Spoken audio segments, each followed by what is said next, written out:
정관용의 지금 이 사람. 여러분 안녕하십니까? 정관용입니다. 이제 21대 총선 얼마 안 남았습니다.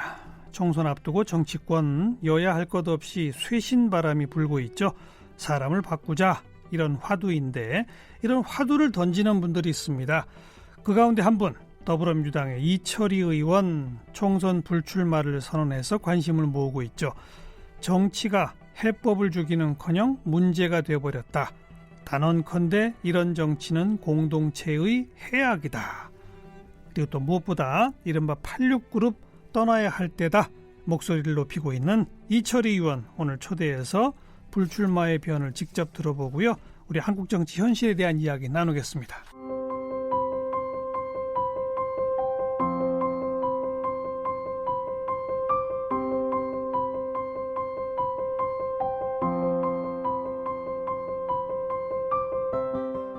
더불어민주당 이철희 의원은 고려대 정치외교학과를 졸업한 후 같은 대학에서 석사학위를 받았고 한신대학교에서 박사과정을 수료했습니다.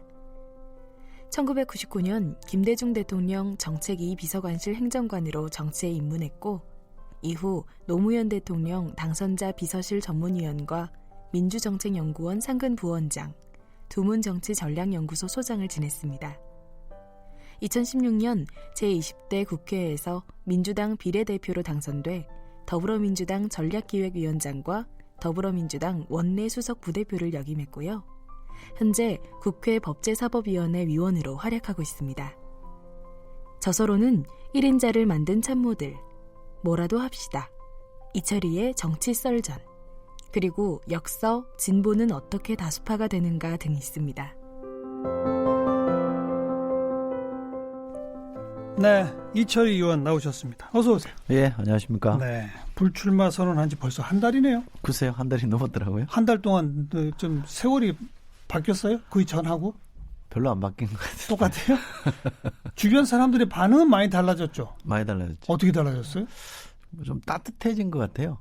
국회 안에서는 조금 제가 자격지심인지 모르겠습니다만 약간 경계하는 눈초리가 좀 있고 국회 밖에서는 훨씬 따뜻해졌습니다. 따뜻해졌어요? 네. 대하는 태도나 저를 대하는 태도나 바라보는 거나 네. 또 아는 척 해주시는 분이나 이런 분들이 훨씬 따뜻하게 대해주는 것 같아요. 그것도 참 서글픈 일이네요. 그러니까 그 마냥 좋은 일은 아니에요. 왜냐하면 약간 서글프죠. 그러니까 내가 정치 좀 제대로 잘 해보겠습니다. 이럴 때 사람들이 박수도 쳐주고 따뜻하게 해줘야 되는데 네. 저 안 할랍니다. 그러니까요. 그러니까 정치에 대한 불신 거창하게 말하면 그게 참 이렇게 넓고 깊다라는 생각을 하게 되더라고요. 그래서 정치가 우리 국민들에게 이렇게 스트레스 주면 안 되는데 네? 항상 그럴 수는 없지만 근데 아무튼 한 달 사이 느낀 그게 엄연한 현실이네요.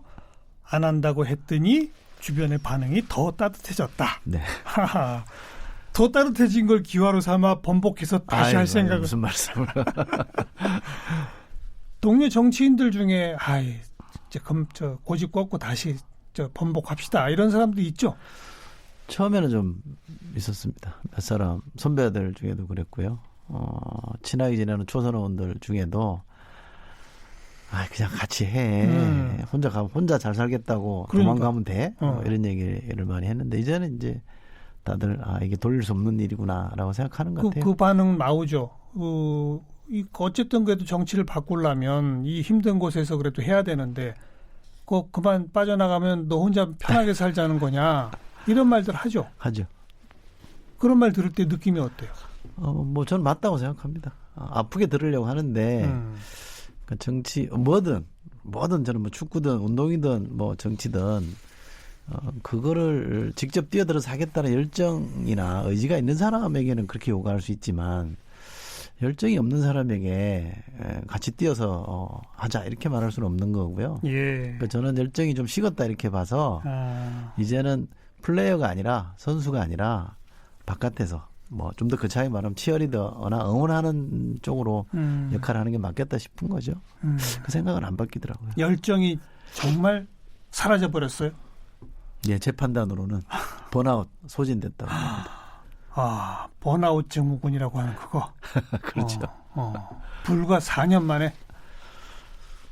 3년 6개월이죠. 엄밀하게 말하면 4년도 안 됐는데 정치가 상당히 고된 직업 중에 하나입니다. 우선 아시겠습니다만 욕을 엄청 먹잖아요. 거의 국민 욕바지 수준이잖아요. 그런데 국회의원들이 24시가 굉장히 바쁩니다.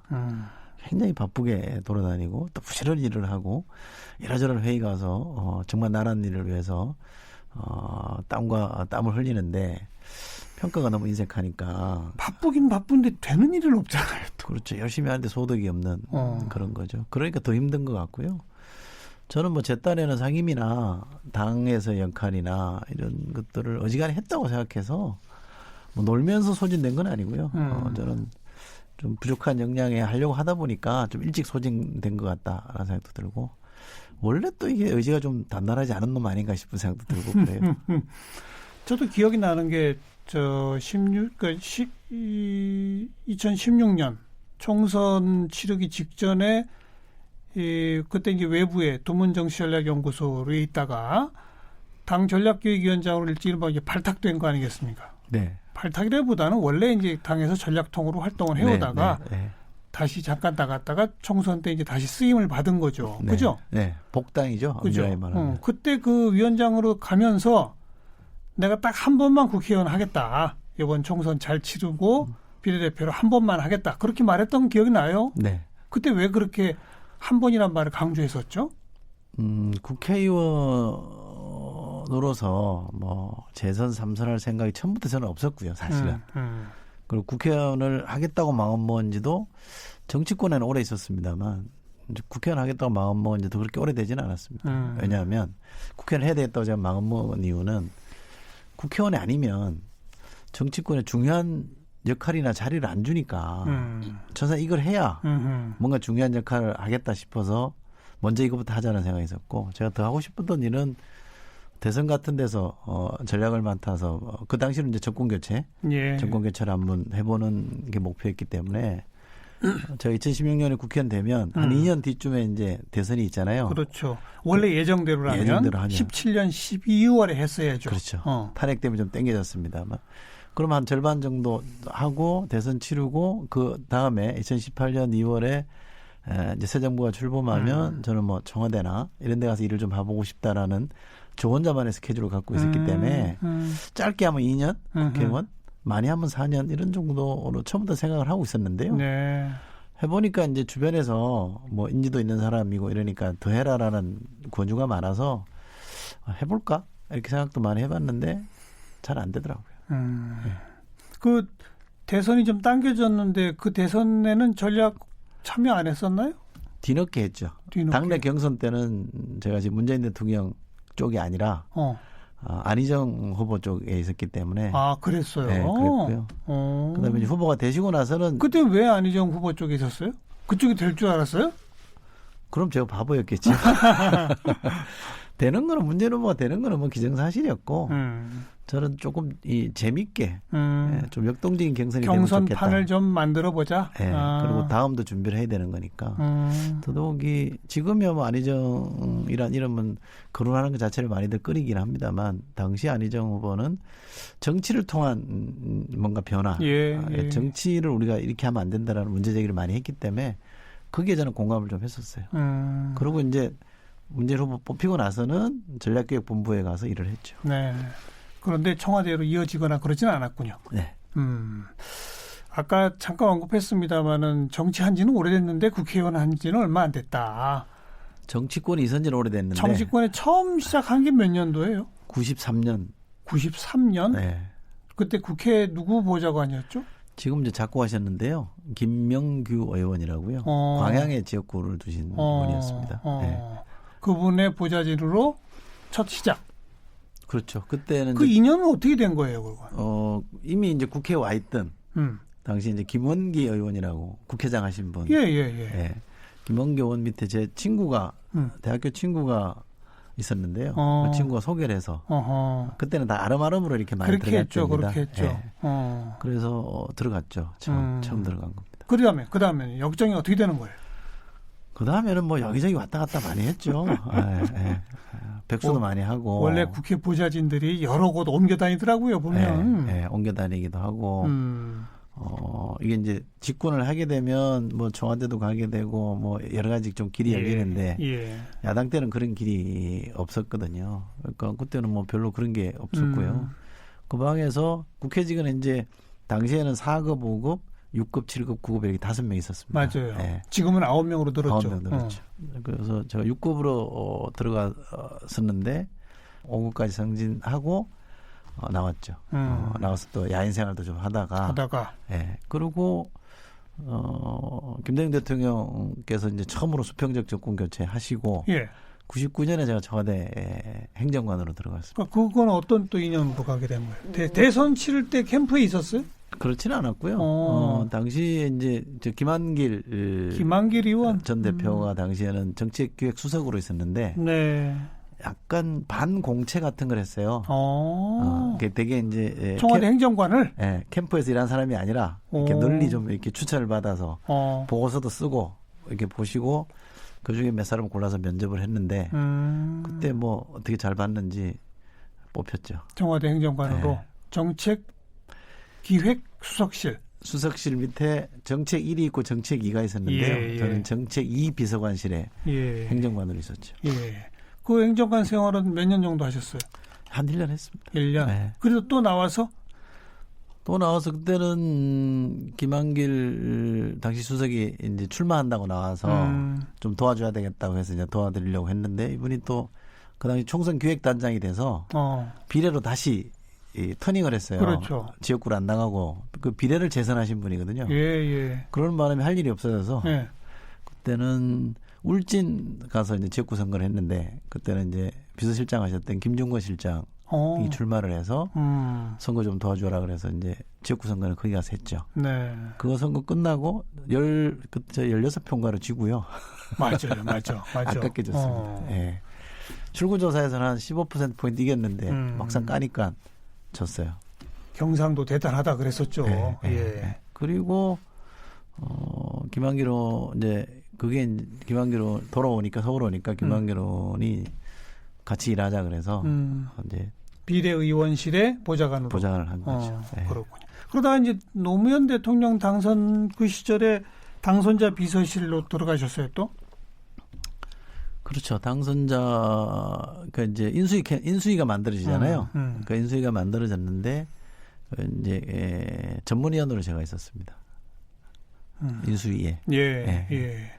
여러 범민주당이라고 말해야죠. 그 속에 여러 정치인들 뭐 개인적 보좌도 하고 또 공적 기구인 청와대나 뭐 인수위 이런 데 활동도 하고 하시면서 주로 맡게 됐던 게 전략기획이에요. 네.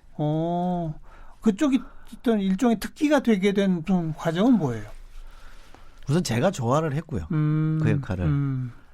제 스스로의 그 판단이 삼국지를 보면 저는 뭐 조조나 유비는 별로 안 멋있고요. 제갈량? 특히 유비는 뭐 이렇게 맨날 울고 막 이러잖아요. 그래서 별로 안 멋있고 제갈공명 이나 또 조조 밑으로 가면 순욱 또 이제 송곳 밑으로 가면 뭐 주유 노숙 이런 사람이 굉장히 멋있게 보이는 거예요. 그래서 나는 천하의 제사. 그래서 뭐 책사 제사 뭐 굳이 말하면 나는 리더보다는 참모형인가 보다 이렇게 생각을 하고 괜찮은 참모에 대한 공부를 많이 했어요. 책을 많이 봤습니다. 그래서 뭐 장량도 보고 외국의 사례들도 보고 막 이래서 저는 그쪽으로 많이 좀 특화시키려고 애를 좀 썼어요. 그래서 책도 아까 소개를 해줬습니다만 1인자를 만든 참모들이라는 책을 썼습니다. 그러니까 그거는 판을 읽는 눈, 또 거기서 정치인을 어떻게 움직이게끔 만드는 어떤 결정, 이런 것들의 주된 역할이잖아요. 그렇죠. 이게 정답이 없어서요. 정답은 없죠. 근데 항상 해놓고 책임져야 되는 거죠. 그게 그렇죠. 정치죠. 그렇죠. 특히 이제 전략과 기획이라는 게 요즘은 조금 평가를 받습니다. 미국 대선도 가보면 되게 대선 끝나고 전략가가 누구였냐 가지고 되게 기사를 크게 써주고 그러는데 그 전에 별로 주목을 못 받았거든요. 네. 그림자. 네. 항상 공원 리더가 차지하는 거고 참모들은 뒤에 있어야 되는 거니까 저는 그게 좀 익숙해져 있었던 사람인데 좋았어요. 저는 그게 좋고 뭐 예를 들면 아주 어릴 때는 그런 역할을 해보겠다고 해서 말씀 자료 같은 거 이렇게 써드리잖아요. 그럼 뭘 하나 이렇게 써서 딱 드렸는데 그걸 직접 이제 얘기를 해서 기사화될 때 정치인이 그걸 발언해서 네. 기사로 만들고 그럴 때는 막 쾌감 같은 게 막 남겨주고 막 그랬었거든요. 이게 시의적절한 멘트를 만들어낸다는 게 사실은 게 이슈 선점이고 그렇죠. 전략기획이거든요. 그렇죠. 보통 정치인들의 전략하면 동선과 메시지 이렇게 말하잖아요. 특히 선거철이 되면 어디를 가서 어떤 메시지를 던지느냐. 네. 이런 걸 결정해내는 거 아닙니까? 그렇죠. 누구를 만나느냐도 사실은 전략이 중요한 부분이죠.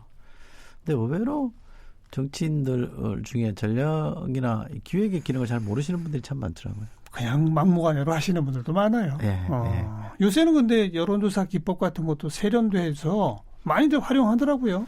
여론조사를 보는 눈도 제가 볼 때는 좀 훈련이 안 돼 있는 것 같아요. 숫자만 봐요.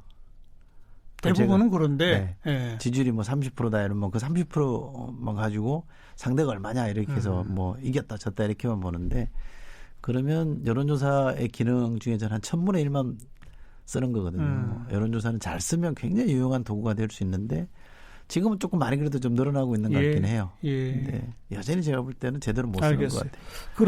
그런 경력 또 그런 특장점을 가지고 지난 총선에 또 전략기획위원장으로 당의 승리를 이끌기도 했고 그런데 그 수십 년의 정치 역정이 있음에도 불구하고 국회의원 시작하고 딱 3년 반 되니까 번아웃 됐다.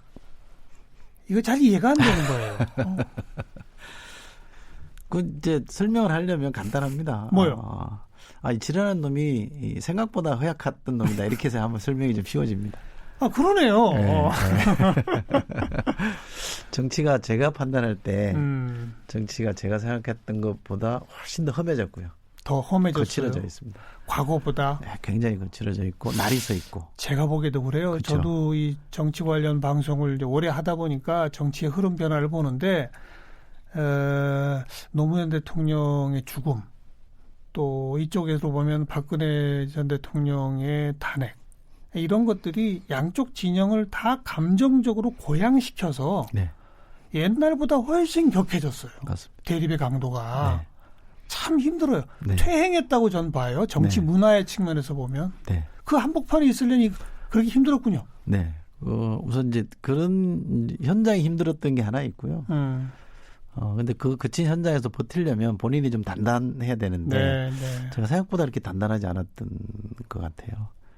그러다 보니까 제 역할은 여기까지입니다. 이렇게 하고 물러나는 게 맞다. 감당도 안 되는데 뭐 운 좋게 한 번 더 한들 뭘 할 수 있겠냐 이런 생각한 거죠. 그럼 솔직하게 제가 별로 그렇게 단단하지 못해서 내가 번아웃 됐으니 이제 딴 사람들하고 하세요. 전 조용히 떠납니다. 그러면 됐지. 뭐 무슨 86 이제 나갈 때라느니 뭐 당 지도부 뭐 문제 있다느니 왜 그러는 거예요? 그거는 뭐예요? 제가 이렇게 본의 아니게 잘난 척하게 된 이유는 뭐 저도 이제 조직이다 보니까 어쨌건 좀 말을 좀 조심하고 참고 살았던 게 좀 있는 것 같고요.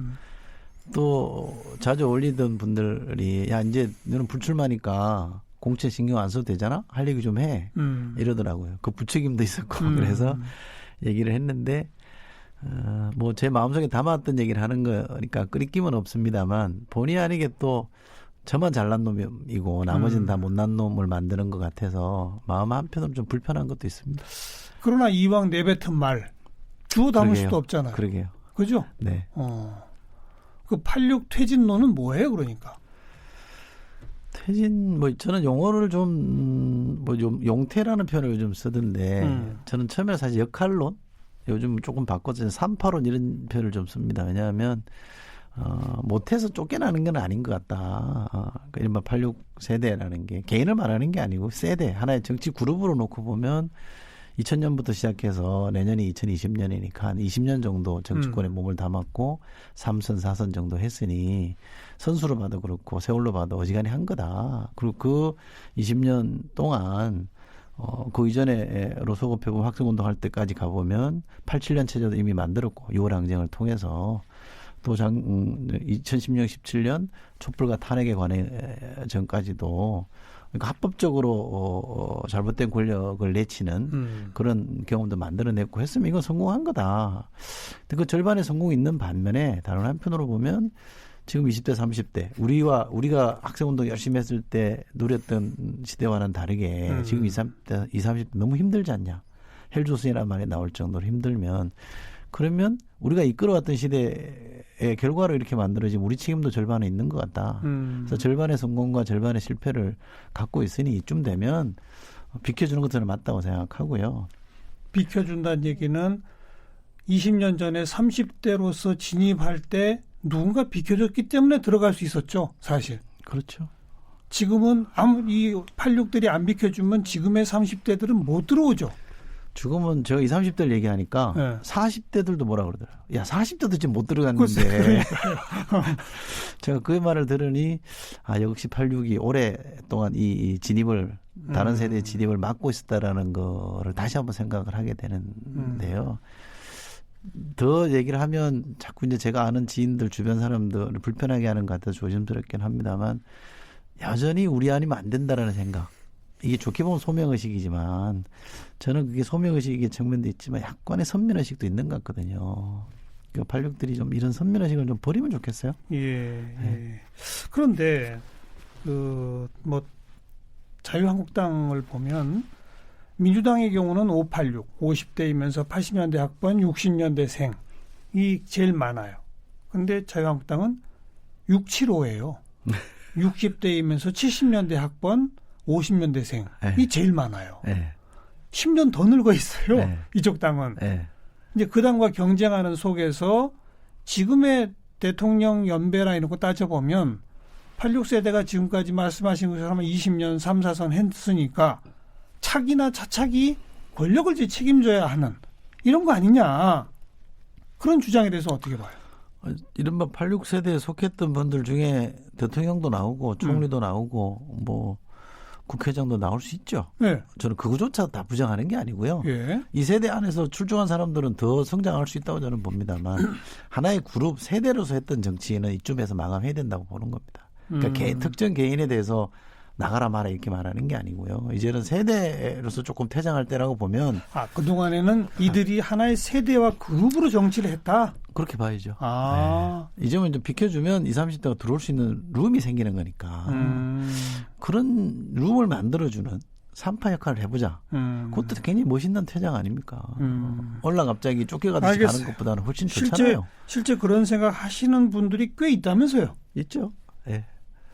있는데 제가 이제 이런 얘기를 하니까 386, 586, 86 그룹을 도매금으로 매도하는 것처럼 들릴 수 있으니 그건 아니다라고 이제 말씀하시는 거는 충분히 저는 뭐 이해할 수 있습니다. 그러나 또 그렇게 우리 세대는 아직 할 일이 있다고 자꾸 얘기하는 것조차 저는 20, 30대에게는 배부른 소리이고 기득권에 놀리고 이런 걸로 비춰질 수 있는 것 같아서 그냥 흔쾌하게 오케이 우리가 길을 열겠다라고 하고 그 안에서 더 잘할 수 있는 사람은 남고 나머지는 또 떠나고 이렇게 했으면 좋겠어요. 예. 그 좀 앞서거니 뒤서거니 불출마 선언한 표창원, 임종석 조금씩 경우는 다른 것 같아요. 다르죠. 그죠? 네. 어떻게 느껴요, 그 두 사람은?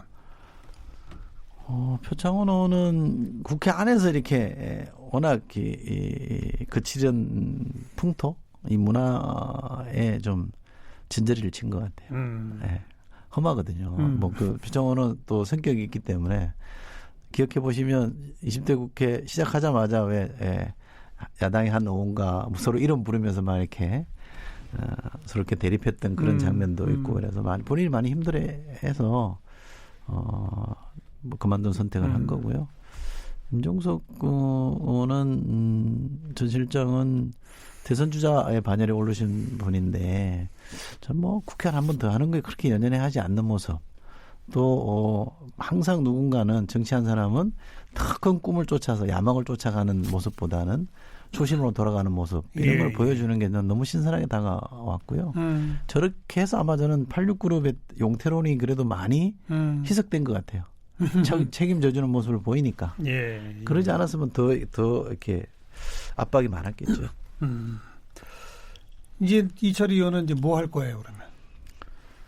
아직 뭘 할지 계획을 안 세우고 있습니다. 아직 한 6개월 남아 있고요. 임기가 6개월 남았죠. 예.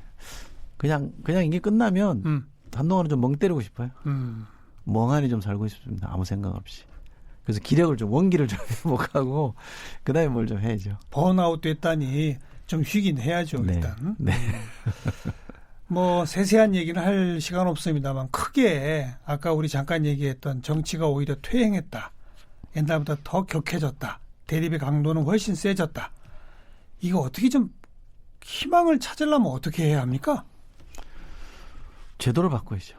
그게 뭐 선거법 바꾸고 이런다고 돼요, 근데? 선거법도 한꺼번에 많이 못 바꾸니까 저는 재성에는 안 찹니다만 그래도 방향을 좀 바꿔보는 거기 때문에 좀 우리 정치를 바꿔놓을 수 있다고 보고요.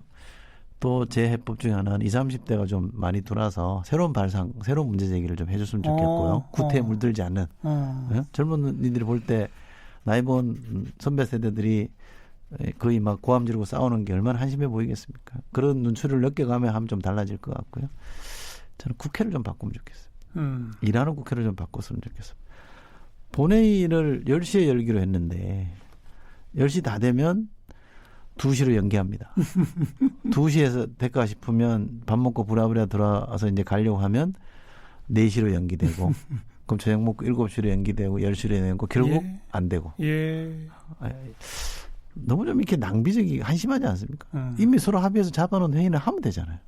뭐 싸울 건 싸우고 그래야 되는데 이게 뭐 서로 그게 없습니다. 그러니까 망구잡이로 싸우니까 그런 거 룰을 좀 바꾸면 좋겠습니다. 룰, 제도, 그리고 인적 교체, 문화 변화 이런 것들 한꺼번에는 안 되는 거예요. 그렇죠. 조금씩이라도 해나갑시다. 남은 6개월 임기 동안에 다음 총선 민주당이 모범적으로 그런 모습을 보이도록 열심히 역할해 주시기 바라겠습니다. 알겠습니다. 이철희 의원이었어요. 고맙습니다. 고맙습니다.